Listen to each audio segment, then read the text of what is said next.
Oat Studio came about probably, I think it's been 5 years or so now. Meeting my husband from Melbourne, moving to Canberra, and we had 2 children. I just felt that I needed to get back into something creative. So I started taking photos on my walks as a mum with a pram, taking photos, and there's the most amazing buildings, and obviously from that shadows, and they're quite big brutalist shapes and things around Canberra, around the lake, around the town when I was driving around getting babies to sleep and things.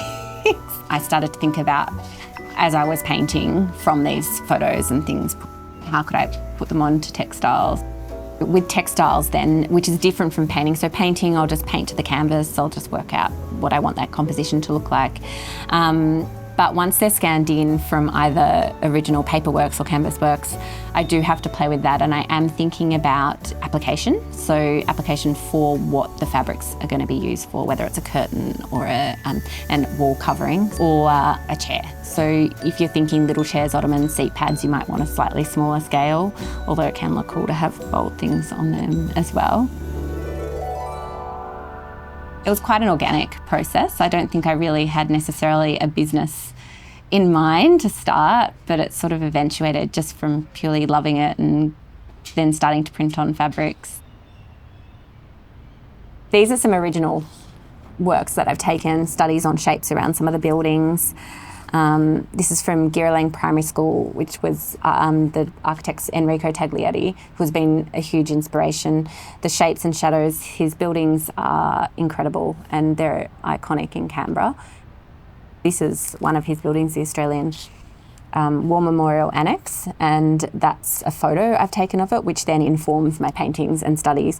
This one was a huge inspiration for running stripes all through so I have stripes in all my collections. I love stripes personally, but also they are ever present in all these buildings, his concrete, structures and things. And then some of the artworks that come out of these. These are some paper studies, shapes, and just a bit of a random selection. This photo is a John Andrews building. It's another residence uni, and that's where this work comes from. So that's the photo, that's the print, and then that's the textile. This is a photograph at the National Gallery of Australia. And this design here ended up being this. What's a textile? So very neutral textile printed on linen, but it's the repetition and that idea of that infinity, that repeating down, and it's this shape here which then has been put into repetition on a fabric.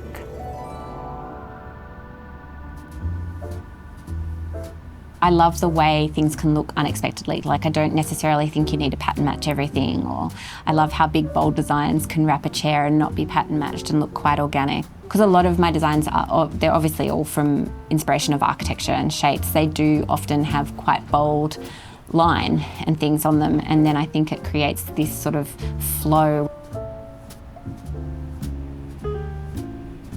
I've got quite a bold and geometric aesthetic, I guess, from architecture. And I wanted to combine that with being informed by textiles through history as well, and more classic designs, softening the palette. It's rich and dark but muted. And then the repeat, I was quite focused on creating something a little bit more organic than I've had in the past. This design is Toad Hall. It's a building designed by John Andrews in Canberra. It's a student residence, university. It's quite bold and this is a repeated form of a painting that I did of that building, and I've taken a series of photos of that building as well. So that's where that ended up. And then I'm running it as a smaller, but like I said before, I can't decide. And a bigger one. And then this is where you'll sort of see I have created a bit of a colourway, but they're all a little bit different. It's pretty fun to see your designs come back on fabric, and when you feel like you're excited about one. It's an interesting process, but it is very fun. It's just that feeling of seeing it in something physical that is, able to be a cushion, or yeah. And when people, like I said before, when people order it and choose to have that as a piece in their home, yeah, it'll never get old, definitely.